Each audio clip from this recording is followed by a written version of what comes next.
Magandang araw po sa inyo lahat. Ito patuloy sa aking pagre-report sa inyo tungkol sa mga development sa mga kaso na hinggil doon sa mga flood control project. At i-report ko po na ngayong araw yung AMLAC, yung Anti-Money Laundering Council, nakakuha na po ng 2 freeze order.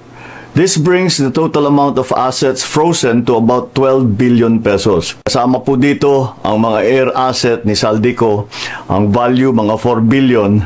At bukod pa ron, meron po tayong nakuhang 3,566 na bank account, 198 insurance policies, 247 motor vehicles, 178 real properties, 16 na e-wallet account, at saka air asset na frozen na. Umpisa lang po ito. Mas marami pong asset ay mafo-frozen para maibalik ang pera ng tao sa kanila. Ito